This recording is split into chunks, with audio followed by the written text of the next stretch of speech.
Ադրբեջանի անվտանգությունն ուղղակիորեն կապված է Թուրքիայի անվտանգության հետ, հայտարարել է Թուրքիայի նախագահ Ռեջեփ Թայիփ Էրդողանը մեծ ազգային ժողովում իշխող կուսակցության խմբակցության նիստում։ Թուրքիան կշարունակի աջակցել Սիրիայի վերակառուցմանը։ Մենք միասին կզարգացնենք եւ Սիրիան, եւ Թուրքիան։ Հիշեք, որ Սիրիայի, Պաղեստինի, Սուդանի, Ադրբեջանի, Իրանի, Հյուսիսային Կիպրոսի, Թուրքական Հանրապետության, Ուկրաինայի եւ Իրաքի անվտանգությունն ուղղակիորեն կապված է մեր անվտանգության հետ, հայտարարել է Թուրքիայի առաջնորդը։ Ադրբեջանի անվտանգությունը ևս կապված է Թուրքիայի անվտանգության հետ։ Միաժամանակ Էրդողանը հայտարարել է, որ Թուրքիան աչք չունի ուրիշ երկրների տարածքների վրա։ Մենք հետաքրքրված չենք որևէ երկրի տարածքի յուրացմամբ։ Մենք չենք միջամտում այլ պետությունների ներքին գործերին եւ լիովին հարգում ենք յուրաքանչյուր երկրի անկախությունը, նշել է Թուրքիայի նախագահը։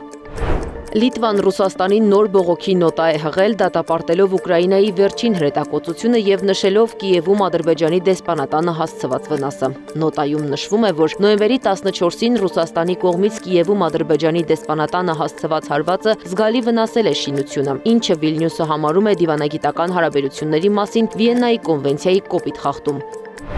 Միացյալ Նահանգներն ազդանշան է ուղարկել նախագահ Վլադիմիր Զելենսկիին, որ Ուկրաինան պետք է ընդունի ամերիկյան կողմի մշակած փաստաթուղթը Ռուսաստանի հետ պատերազմը դադարեցնելու համար, որի համաձայն Կիևը պիտի հրաժարվի տարածքներից եւ որոշ զինատեսակներից։ Անանուն պաշտոնյաները նշել են, որ առաջարկները ի թիվս այլ բաների ներառում են Ուկրաինայի զինված ուժերի թվաքանակի կրճատումը։ Միացյալ Նահանգների նախագահ Դոնալդ Թրամփը հավանություն է տվել Վենեսուելայում գաղտնի գործողություններ անցկացնելու ծրագրերին։ Միացյալ Նահանգները նաև գաղտնի բանակցություններ է վարել լատինամերիկյան երկրի ներկայացուցիչների հետ, որի ժամանակ քննարկվել է Նիկոլաս Մադուրոյի ճակատագիրը եւ Վաշինգտոնի հասանելիությունը նավթին։ $1 տրիլիոն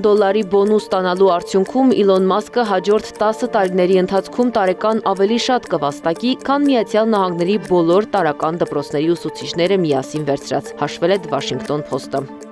Գվատեմալայում զբոսաշրջիկներին հաջողվել է տեսանկարել Ֆուեգո հրաբուխի ժայթքումը, Ինդոնեզիայում էլ ժայթքել է Սեմերու հրաբուխը։ Մոխրի բարձրությունը հասել է 5.7 կիլոմետրի։ Անիա Բաղյան, Սեդա Մակարյան, Անդրանիկ Մանսուրյան, ABC Media։